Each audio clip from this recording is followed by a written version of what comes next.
Occidental Broadcast Service. Radyo Pilipinas. Radyo Publiko Ng bagong Pilipinas para sa bagong Pilipino. Naghahatid ng mahahalagang balita at impormasyon na guugnay ng pamahalaan sa sambayanan. Tulay sa himpapawi ng serbisyo publiko. Radyo Pilipinas. Radyo Publiko. Ang boses ng Pangulo. Sa Iloilo, Radyo Pilipinas. 585 AM. Oras sa Radyo Pilipinas, Philippine Standard Time, 1:05 na sa hapon. Kilala tabala mga bata naton? Bahang pantabala ang mga pamatanon? Din bala padulong ang ginakabig paglaom sang nasyon. Generation Y ug millennials kung tawgon, ano pa man ang tawag sa ila, sila ang aton kabataan, ang palaabuton sang nasyon. Aton sila kilalahon, aton hibaluon, kuhaan sang inspirasyon, hisayron ang ila aspirasyon. Diri sa Youth Connect. Youth Connect. Isa ka oras nga programa sa sining nga estasyon, Radyo Pilipinas Iloilo.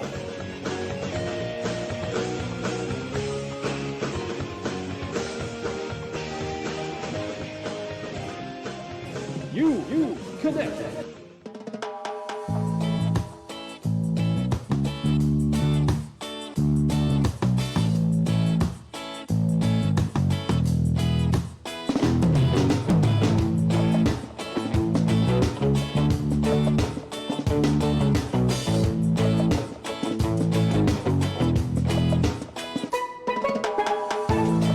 Mayong hapon Pilipinas, mayong hapon Western Visayas, syudad kag probinsya sang Iloilo kag kutob sa malabutan sang amon pagserbisyo. Di kaman gabahin sang kalibutan, nagahatag kami sang katahuran. Mayong hapon, good afternoon sa inyong tanan. Mga biyan, welcome sa isa naman kedisyon sang pagpakalagad sang programa Youth Connect. Adlaw kita karon sang Biyernes, Friday the 13th, Marso 13, tuig 2026.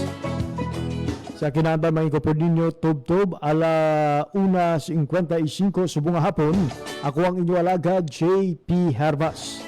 Sa aton mga sukitag palamati all over Western Visayas, province sa Baclan, Antique, Capiz, Guimaras, Iloilo, kag subong man sa mga kultura naton sa Negros Occidental, maayad-ayad nga hapon sa inyong tanan. Ginatamaw taman sa isa kabed-ayad nga hapon ang tanan nga mga overseas Filipino workers and Filipinos living abroad. Kanagawpod man sa aton nga pagpangalagad pinaagi online. Ang palatuntunan Youth Connect mabatian live sa 585 kHz sa lisuan sang inyong mga radyo. Subong man sa aton nga official Facebook page ang Radyo Pilipinas Iloilo. Kamusta na kamo mga katropa? Kamusta na kamo mga abyan?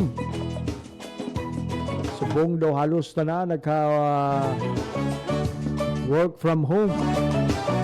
Samtang aton nga mga estudyante, yara naman mga ablan sa online learning. Di bilang kabahiman sang pagpatuman sang aton nga mga opisina sang gobyerno sang 4-day compressed work week. Bangod man sang nangin epekto maabian sang pagtaas sang presyo sang produktong petrolyo nga resulta naman sang kinagamo sa Middle East, particularly between US, Israel kag Iran. Pila ka mga lugar sa aton sini iyang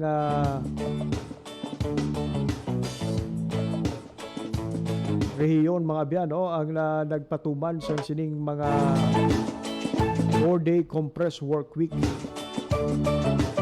from national government agencies to local government units, pati mga bulutuan mga biyan ang covered sang sini iyang pagbago. Pero temporary lang ini mga biyan. Ina-look forward naton nga soon mag-aamat-amat na sa paglubo ang presyo sa mga produktong petrolyo kag magabalik naman sa normal ang sitwasyon sa aton sining pagtrabaho.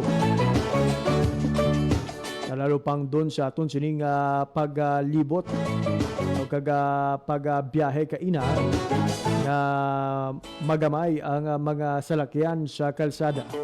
Bangod man siyang pila na lamang ang nagatrabaho o kung nagasulod sa opisina subong iyang biyernes. Siyempre padayon naman o kung regular sa gihapon ang pagpangalagad sa mga private companies o kung mga pribado naman iyang kompanya.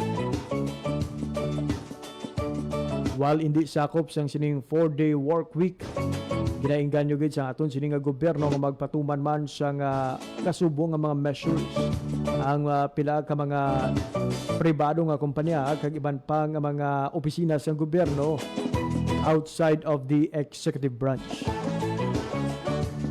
Ito hindi malang isa o kung duha ang apektado sa sining pagtaas sa presyo sa mga produktong petrolyo. Tanan kita ang apektado.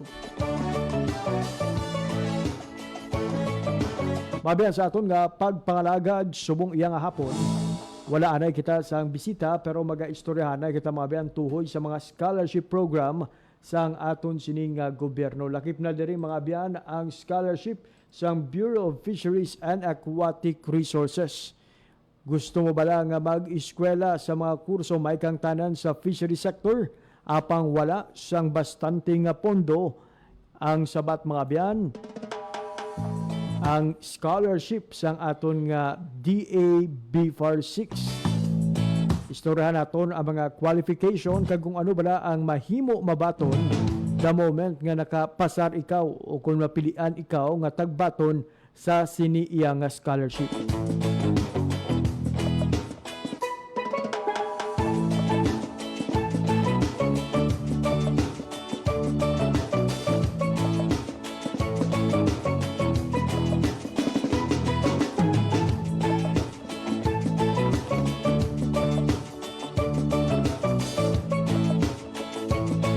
Storyahan naman mga abyan ang bag-o lamang natapos nga ni Raam ug the first ever Negros Island Region Athletic Association meet. Sa diin nangin kampiyon mga abyan ang syudad sang Bacolod. Congratulate naton ang mga student athletes sang Negros Island Region nga nag-madinalag-on mga abyan sa pag-angkon sang bulawan nga medalya kag sang kahigayunan nga mangin tiglawas sang Negros Island Region sa nagahilapit nga palarong pambansa. Samtang ibaloon taman mga abyan ang pila ka mga pagpanghanda sa nagahilapit naman nga pagbukas sang Western Visayas Regional Athletic Association meet ukon ang WIVRAA na pagapanagbalaya naman sang syudad sang Pasig. 8 ka mga schools division sa bugos nga Western Visayas, 5 ka probinsya, 3 ka syudad ang ginalauman mga biyan nga magasambuwa sa masunod nga semana para mangin kampiyon sa WIVRAA 2026. Istoryahan taman mga biyan ang pagparagbalay sang syudad sang Iloilo sa nagahilapit nga national round sang Young Farmers Challenge o kon YFC sang Western Visayas o kon sang Department of Agriculture. Yes, you heard it right mga biyan, ang aton nga syudad amo ang napilian nga mangin host sang national awarding ceremony kag ang head-to-head business pitching competition sa diin magasambuwa ang mga regional winners, now national finalists sang sining programa sang Department of Agriculture. Ina ang pila lamang sa mga topiko nga aton nga pagapataton sa aton nga pagpangalagad subong iya nga hapon.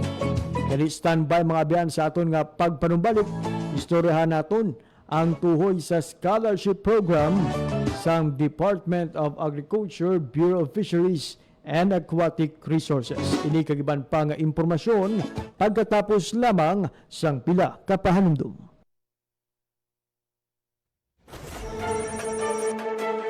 Bantayi ang mga programa sa Radyo Pilipinas Iloilo. Lunes tugtog Domingo. Radyo Pilipinas News, upod kay Janelle Baclay. Iloilo Morning, upod kay Emmy Rose Santiagudo kag Janelle Baclay. Balita, issue, kag iban pa, upod kay JP Hervas. Radio Journal, upod kay Bing Pabiona. Balita Sosyal, upod kay Marian Grace Erenieta. Babae Ka, upod kay Marian Grace Erenieta. Cooking, upod kay Mary Hope Torrechante. Bantay Banwa, upod kay Paul Tarosa. Headliners Was, upod kay Paul Tarosa. The Youth Connect, upod kay JP Hervas. Ang Rehiyon Karon, upod kay Mary Hope Torrechante kag Marian Grace Erenieta. Sports Zone, upod kay Paul Tarosa. Radyo Pilipinas. Radyo Publiko. Radyo Pilipinas. Itinuloy na po natin ang zero balance billing. Libre po. Ibig sabihin, ang serbisyo sa basic accommodation sa ating mga DOH na ospital, wala nang babayaran ang pasyente. Po, ang dami pong challenge, hindi po namin alam kung saan namin kukunin, ganon, nag-iisip kung paano namin mababayaran. Siyempre po, masayang-masaya, super saya po dahil na zero billing po kami. Opo, malaking ano po talaga, malaking tulong po. Mabilis lang din po. Bayad na ang bill ninyo. Uulitin ko, wala nang kailangan bayaran ng pasyente basta sa DOH Hospital dahil bayad na po ang bill ninyo. Naiyak ako kasi sobrang saya. Maraming salamat po, Mr. President Bongbong Marcos Jr. Hindi kami nagkamali ng taong ihinalal.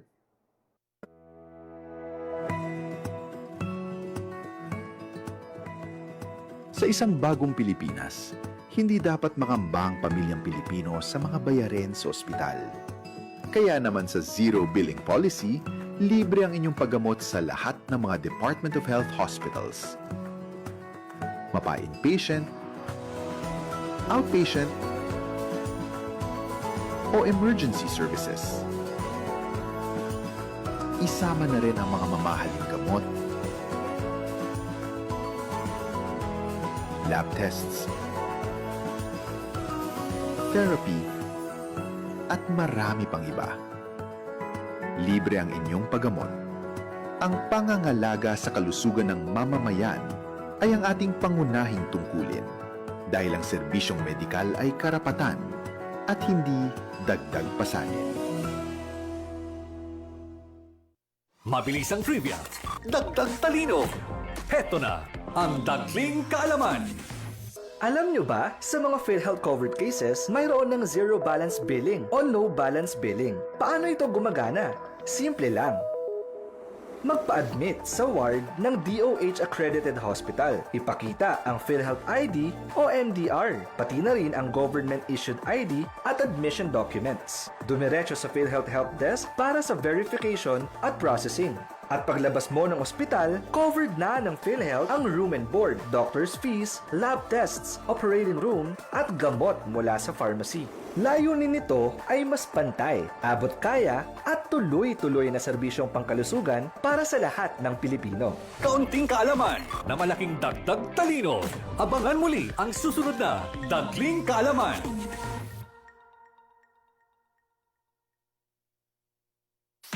Maging fuel efficient, siguraduhin na walang bagahe na di kinakailangan sa sasakyan. Magmaneho ng wasto at iwasan ang idling. May savings ka na aabot sa 15%. This is a public service announcement from the Department of Energy and this station. Katotohanan sa bawat impormasyong makakalap. Yan ang layo ng Media and Information Literacy Project ng pamahalaan sa pangunguna ni Pangulong Ferdinand R. Marcos Jr. at Presidential Communications Office. What we are fighting for is the truth. Because the very first casualty of all of these sometimes sinister, sometimes just mistaken, misguided activities. The first victim, the first casualty is the truth. Positibo naman ang pamahalaan na sa pamamagitan ng kampanyang ito ay magiging mas mapanuri at mabusisi sa pagkilatis ng impormasyon ang bawat Pilipino. We will help them, but people have to learn to be able to discern for themselves what is real and what is not, what is propaganda, what is fact, what is data, and what is speculation. Tiyakin ang katotohanan. Fake news ay labanan. Isang mensahe mula sa Presidential Communications Office at Radyo Pilipinas. Time to celebrate kulturang Pinoy. Tradisyon, musika, sining, literatura at iba pa. Anything and everything fun and Filipino. Ito ang Pinoy Kultura.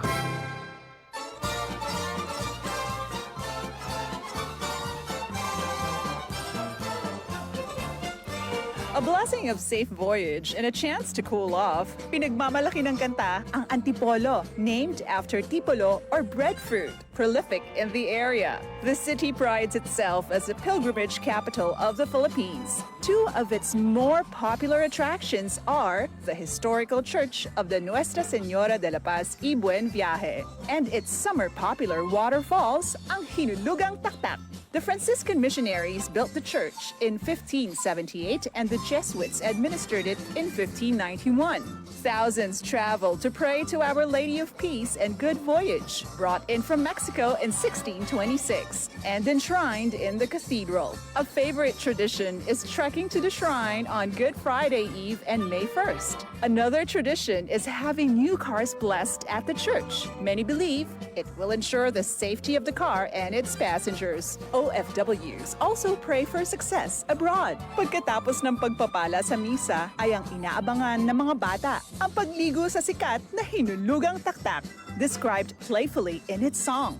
It was first opened in July 1952, became a national park in September 1990, and a protected landscape in November 2000. In 2002, it had to be rehabbed because of water pollution. In February 2020, Hinulugang Taktak reopened, together with unique recreational installations for wall climbing, hanging bridges, and a spider web platform. And don't forget, before you leave, ang pasalubong. Sikat sa lugar ang suman at mangga. But you can also bring home antipolo in a jar, like cocoa jam, latik, kalamay, or adobong kasoy. So, no time to waste. Get into the culture, enjoy a blessing, and have some fun. Tayo na!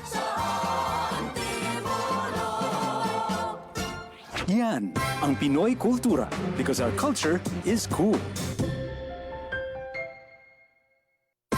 Time to celebrate kulturang Pinoy. Tradisyon, musika, sining, literatura at iba pa. Anything and everything fun and Filipino. Ito ang Pinoy Kultura. Bahay kubo kahit munti. It's a song Filipino mothers teach their kids early on. A sort of teaching song na tuturo sa mga bata magbigkas ng salitang Pilipino, of all things, pangalan ng mga gulay, and maybe encourage them to eat vegetables. Everyone knows it. If you don't, hindi ka lumaking batang Pilipino. Wikipedia describes it as a Tagalog folk song that talks about a cube house made of bamboo with a roof of nipa or palm leaves, surrounded by different vegetables found in the Philippines. Wikipedia says it's from the lowlands of Luzon. It's said to have been written by national artist Felipe Padilla de Leon, was first included in the collection of Filipino folk songs in 1924. In 1966, famous soprano Silvia La Torres sang her version of it on her album. Bahay kubo kahit munti. In 1968, Sampaguita Pictures made it into a movie based on the lyrics. Ryan Cayabyab included it in his album. Lea Salonga sang it. Ang halaman doon ay sari-sari. The UP Madrigal singers sang it at the 116th anniversary of the First Philippine Republic.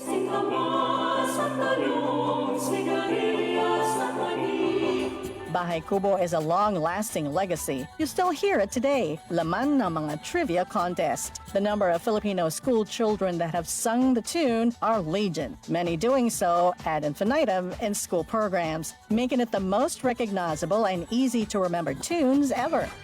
Oh, naalala mo pa ba? Ilang gulay ang binabanggit sa Bahay Kubo? Can you name them all? Yan ang Pinoy Kultura because our culture is cool. Oras sa Radyo Pilipinas, 1:25 na sa hapon. Sa gapon nagapamatika mo sa pagpangalagad sa programa Youth Connect. Youth Connect! Abiyang ginbuksa na sa Department of Agriculture, Bureau of Fisheries and Aquatic Resources ang ila sining puwertahan para sa tanan nga luyag mag-apply sa Fisheries Scholarship Program Batch 2027 to 2031. Ang programa nagasuporta sa mga deserving students nga luyag nga magtuon sa Bachelor of Science in Fisheries kag mag-contribute sa sustainable development sa Pilipinas, particularly sa fisheries sector.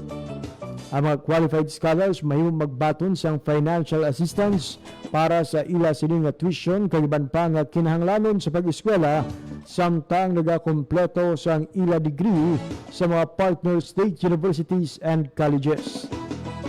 Yani, if you are passionate about marine conservation, fisheries development, and food security, hindi na mabiyan ang inyong chance to become part of the next generation of fisheries professionals. Ang application period mga biyan nagbukas ang Marso 2 kag magatakop sa Hulyo 31. Sa mga nagapamangkot ano bala ang ini nga mga scholarship, may 3 ka bilog nga scholarship mga abyan. Ini ginalakipan sang Fisheries Industry Leadership Grant o kunang FILG na may 3 ka slots. 20 ka slots para sa Fisherfolk Children Educational Grant kag 3 ka slots para sa Indigenous Cultural Communities o kun Indigenous Peoples. Para mangin kwalipikado, ari mga abyan ang General Eligibility Criteria. Una, dapat you must be a natural-born Filipino citizen. Isa ka Pinoy sang gimbata, senior high school graduate o kung graduating student sa maabot nga Oktubre 2026. Not more than 25 years old at the time of the examination and not earned any units in college except sa ICC o kung IPs. Dapat may general weighted average nga not lower than 80% and 75% naman sa mga ICC or IPs. Dapat man nga mayara sang good moral character as certified by the school head. Kag ang parents o kung guardians ang aplikante must be physically residing in Region 6 for at least 6 months.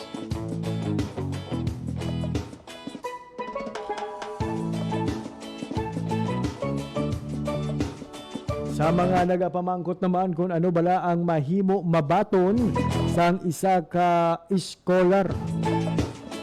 A full scholarship grant for college studies leading to the degree of Bachelor of Science in Fisheries.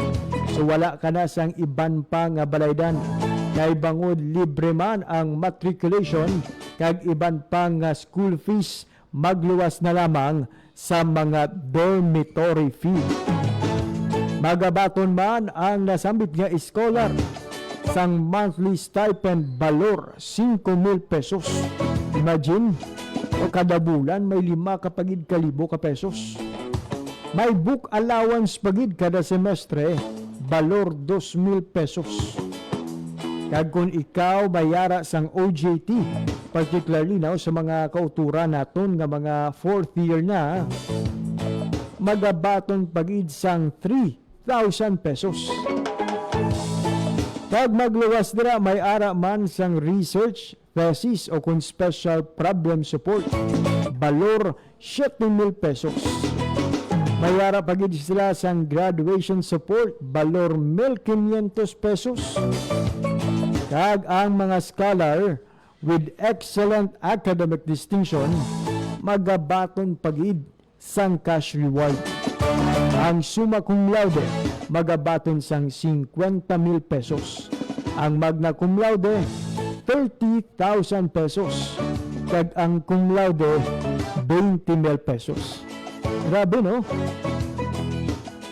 Libre ka na nga ginta eskwela, may allowance ka pa kada bulan, may ara kapag isang book allowance kada semestre, may OJT allowance, may 1,500 pesos nga graduation support, may 7,000 pesos nga pang thesis o kung pang research.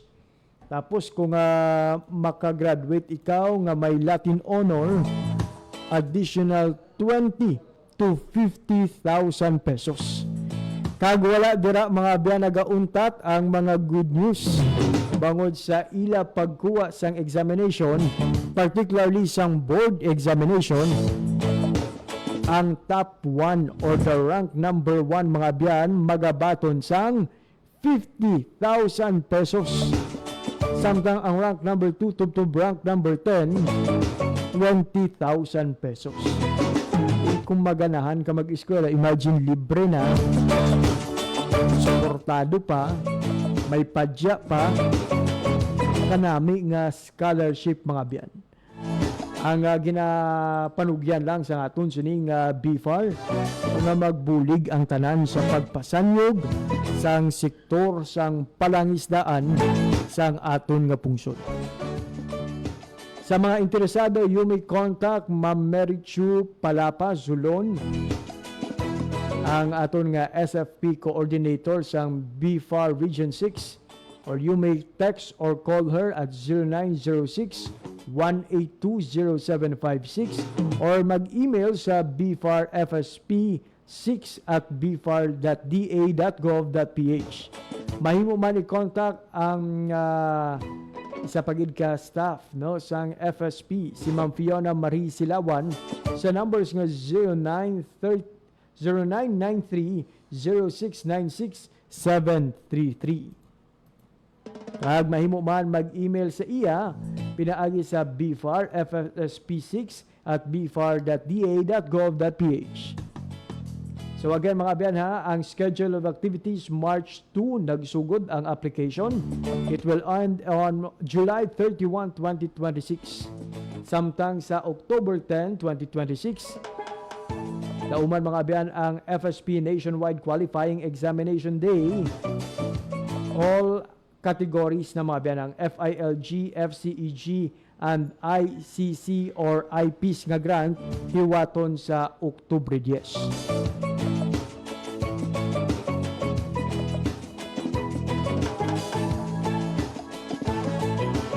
Sa mga na-interview naton sa nagligat, mga scholar, mga abyan sang BFAR, o isa ka pamatuod ang ila sining nga mga kadalagan sa kung ano katahom ang nangin na journey with the BFAR Region 6.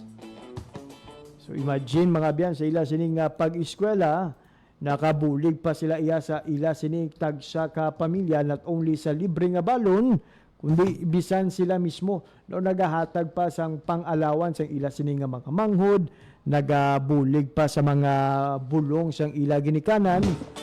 So dako gid nga bagay mga biyan ang ining scholarship program sang Bureau of Fisheries and Aquatic Resources.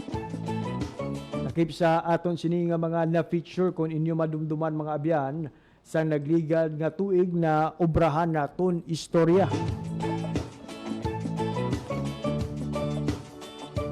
Si katropang Leslie Kate Makaling nga nag-graduate nga magna cum laude sa ISOFIST or sa Iloilo State University of Fisheries Science and Technology bilang magna cum laude. Si Makaling ang pamatuod mga abyan sa kung ano ka tahom ang ini nga scholarship. Pero sa iya sa aton nga ma-interview dako ang nangin bulig sang sining programa, particularly sa iya sini iyang scholarship sa iya paglabot sang diploma. Bilang isa ka scholar, lakip sa mga na-enjoy ni Makaling sa sulod sang 4 ka tuig ang 5,000 pesos nga monthly stipend, 2,000 pesos nga semestral book allowance, 1,500 nga one-time uniform allowance, 3,000 pesos nga one-time relocation allowance, 1,500 pesos nga graduation support, 3,000 pesos nga on-the-job training support, kag 7,000 pesos nga thesis o kung special problem support. Para kay Makaling sa aton sini nga paghinunanon sa iya, tama gid kadako ang ini nga bulig ilabi na sa aspeto pinansyal. Tungod sa iya nagkalabaton nga mga benepisyo, maski pa paano nakabulig siya hatag sang grocery sa ila puluyan kag sa tuition sang iya utod nga naga-eskwela man. May mga tion man nga hindi niya na kinahanglan pa nga magpangayo sang balon halin sa iya nga ginikanan. Ginkabing ni Makaling nga motibasyon ang iya sining nga scholarship nga magpadayon sa iya sining nga handom sa piyak sang kabudlayan nga ginatubang. Kag bilang padya sa iya paghibakas nga mangin magna cum laude, ginhatagan sang BFAR si Makaling sang 30,000 pesos nga cash incentive.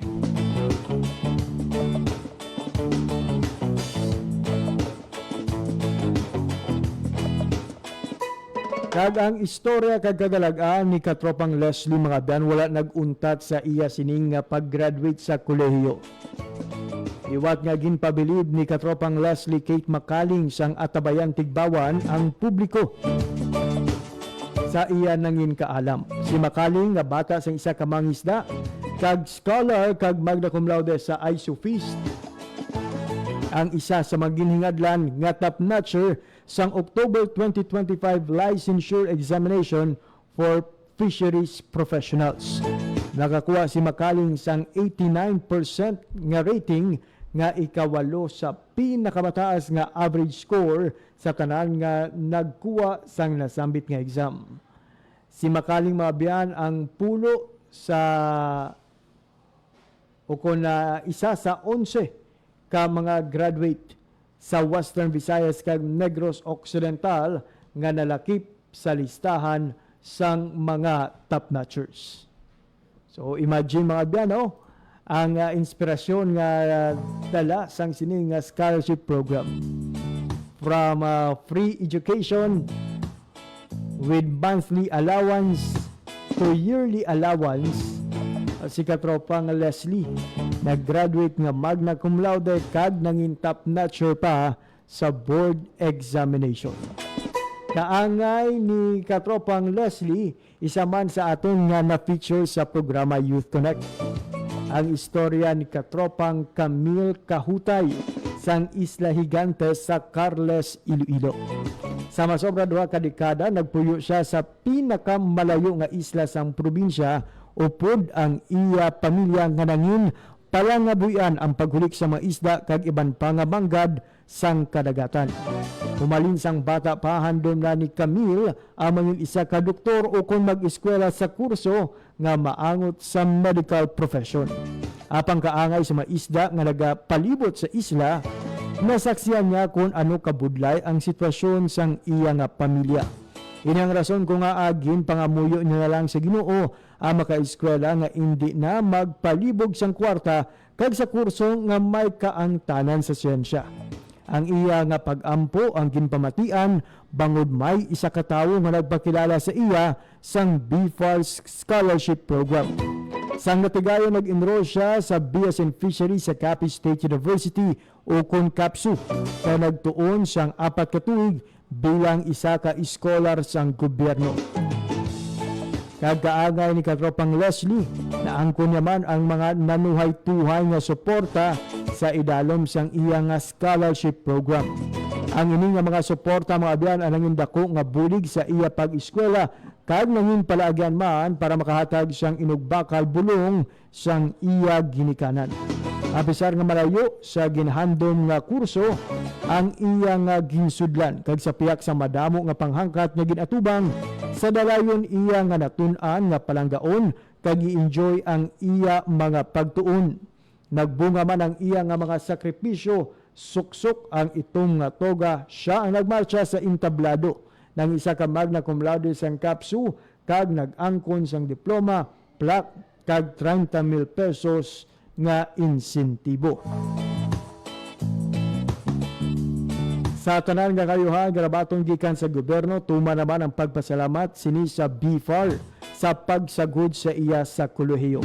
Suno sa iya, ginalagaran gid siya sang BFAR sang sobra-sobra kasubong sang pagpalangga nga ginpabatyag sang iya nga pamilya. Kasunod sang iya nanging kadalagan sa mga pamatanon, siya ang nagpanugyan nga mangin bukas sa mga oportunidad kag hindi magduha-duha sa pagpasimpalad kaangay sa iya pag-apply sa BFAR Scholarship Program. Ginpangabay man niya ang tanan nga opisyal nga mangin tampad sa ila katungdanan kag hugot nga ipatuman ang mga kasuguan nga ginpasar sa pag-amlig sa mga isda kag kadagatan. Ang mga isda sa kadagatan ang iya nanginliyabi sa kadalagan katuwang sang ila pagpangubuhi sa mga isla kaupod sa pag-angkon sang college diploma.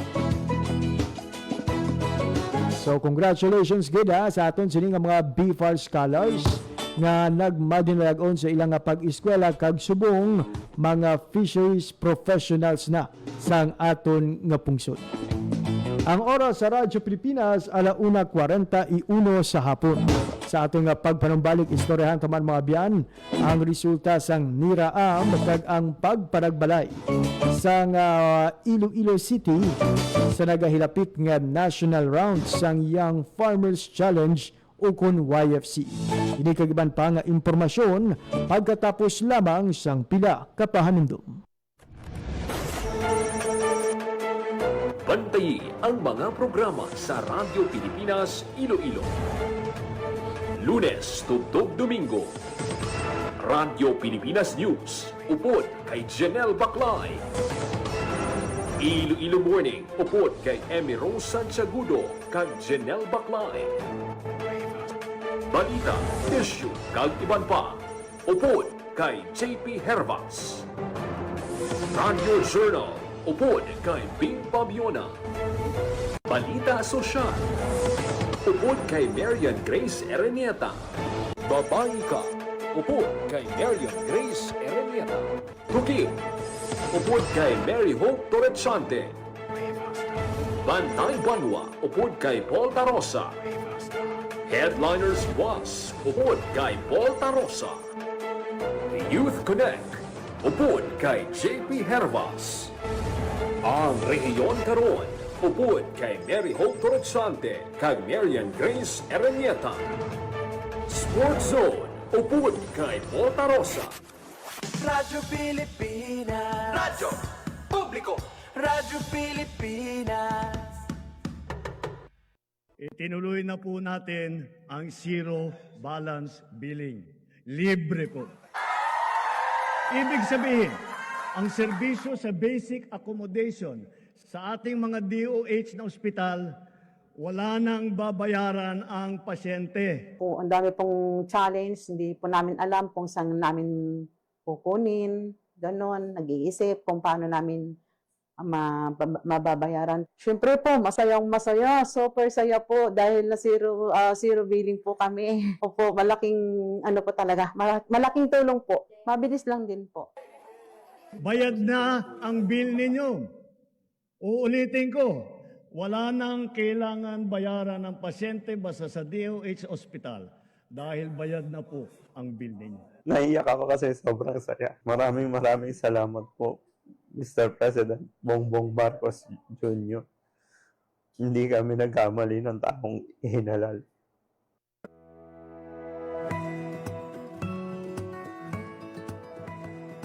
Sa isang bagong Pilipinas, hindi dapat makambang pamilyang Pilipino sa mga bayarin sa ospital. Kaya naman sa Zero Billing Policy, libre ang inyong paggamot sa lahat ng mga Department of Health hospitals. Mapa-inpatient, outpatient, o emergency services. Isama na rin ang mga mamahaling gamot, lab tests, therapy, at marami pang iba. Libre ang inyong paggamot. Ang pangangalaga sa kalusugan ng mamamayan ay ang ating pangunahing tungkulin dahil ang serbisyong medikal ay karapatan at hindi dagdag pasanin. Mabilis ang trivia, dagdag talino. Heto na ang Dagling Kaalaman.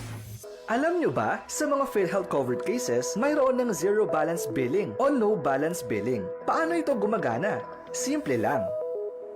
Magpa-admit sa ward ng DOH accredited hospital. Ipakita ang PhilHealth ID o MDR, pati na rin ang government-issued ID at admission documents. Dumiretso sa PhilHealth Help Desk para sa verification at processing. At paglabas mo ng ospital, covered na ng PhilHealth ang room and board, doctor's fees, lab tests, operating room, at gamot mula sa pharmacy. Layunin nito ay mas pantay, abot kaya, at tuloy-tuloy na serbisyong pangkalusugan para sa lahat ng Pilipino. Kaunting kaalaman na malaking dagdag talino. Abangan muli ang susunod na Dagling Kaalaman. Katotohanan sa bawat impormasyong makakalap. Yan ang layo ng Media and Information Literacy Project ng Pamahalaan sa pangunguna ni Pangulong Ferdinand R. Marcos Jr. at Presidential Communications Office. What we are fighting for is the truth. Because the very first casualty of all of these sometimes sinister, sometimes just mistaken, misguided activities, the first victim, the first casualty is the truth. Positibo naman ang pamahalaan na sa pamamagitan ng kampanyang ito ay magiging mas mapanuri at mabusisi sa pagkilatis ng impormasyon ang bawat Pilipino.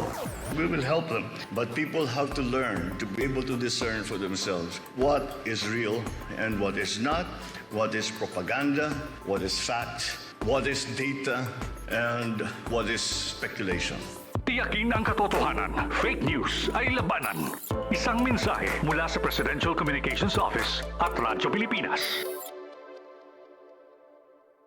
Oras sa Radyo Pilipinas, 1:47 na sa hapon. Sige po nagapamati kamo sa pagpalagad sa programa Youth Connect. You Connect. Sa ibang panaton nga balita mga abyan, You Connect. na sang dialogo ang Iloilo Science and Technology University kung ISATU kaupo ng Department of Social Welfare and Development kung DSWD kag ang United States Peace Corps may kangtanan sa pagpabakod sang ila partnership para sa pagpuuswag sang komunidad kag pagtalakay sang youth empowerment.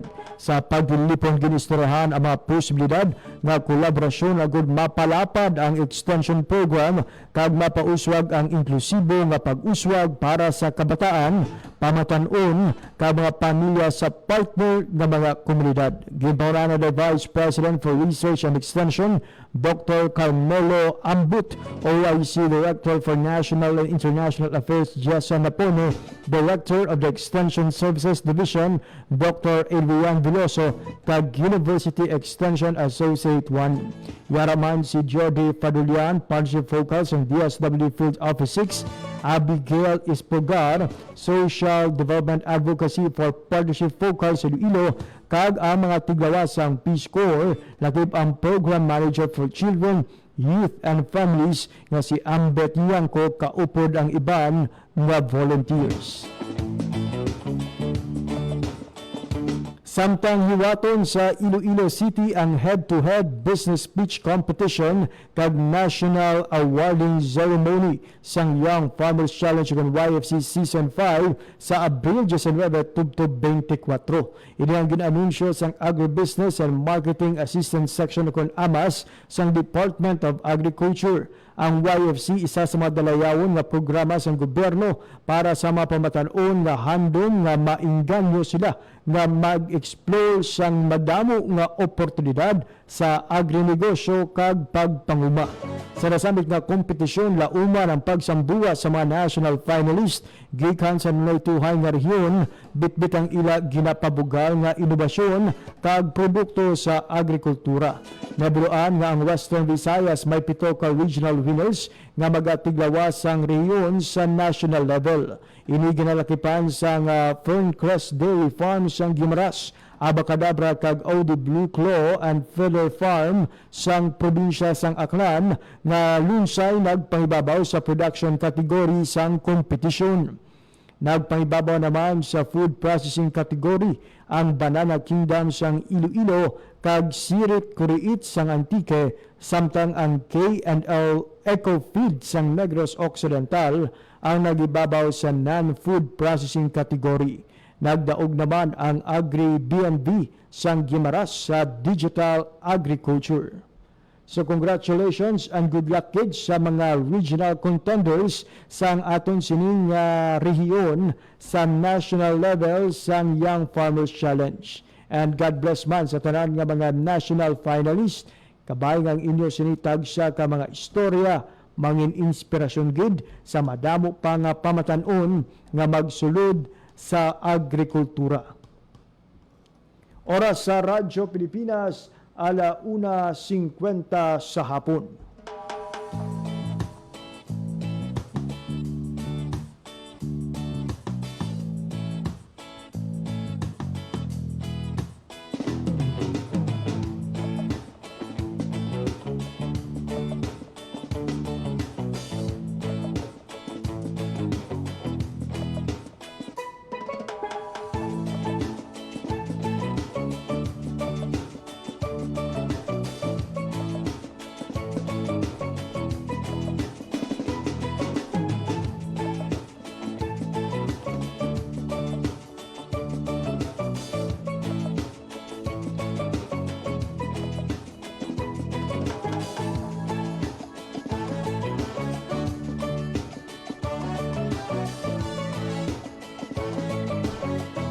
As mentioned mga biyan, ginhingadlan nga kampiyon sa bag-o lamang natapos nga Nira Amucon Negros Island Region Athletic Association meet ang Bacolod City.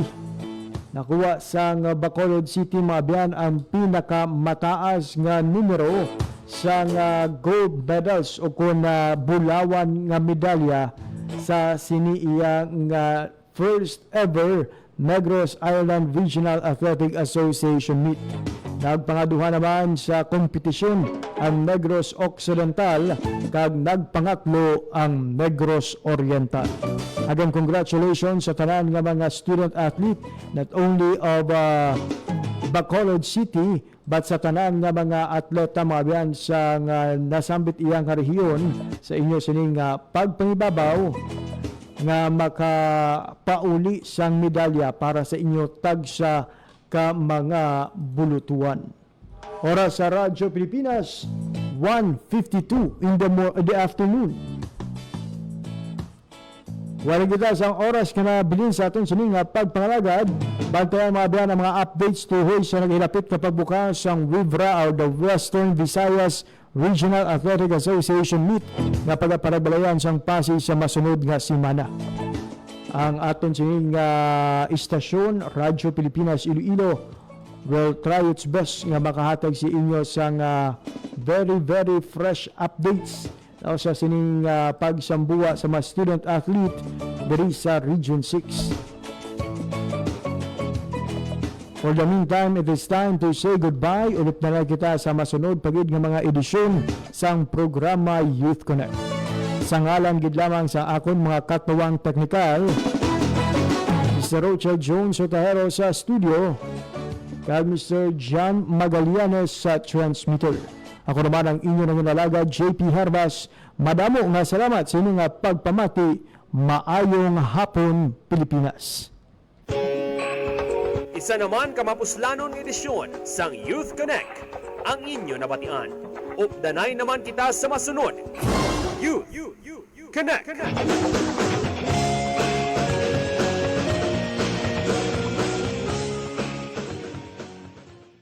Ang inyong tulay sa himpapawid ng serbisyo publiko. Ang Presidential Broadcast Service, Radyo Pilipinas, Radyo Publiko. Radyo Pilipinas, Radyo Publiko. Publiko. Kinilala ng pang-international at prestigyosong Asia-Pacific Broadcasting Plus Awards 2025 para sa kategorya ng Government Streaming. Ito ay dahil sa epektibo nitong pagsasanib ng mga tradisyonal na media tulad ng telebisyon, radyo at print para masabayan ang mabilis na pag-inog ng mundo ng digital at social media tungo sa mas epektibong paghahatid ng mahahalaga at napapanahong mga impormasyon sa mamamayang Pilipino. Kinilala rin ang Radyo Pilipinas dahil sa patuloy na pag-akyat ng rating. Ngayon ay matatag sa pang-4 na pwesto sa Mega Manila ayon sa pinakahuling Nielsen Radio Audience Measurement Survey.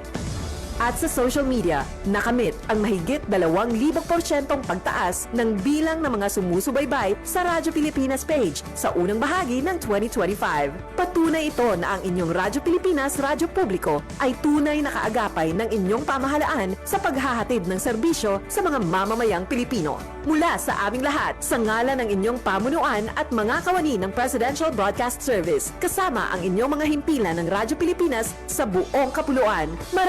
Maraming salamat po sa inyong lahat, sa inyong pagtangkilik at pagkilala. Radyo Pilipinas. Radyo Publiko. Tulungan ng Department of Agriculture o DA at Sugar Regulatory Administration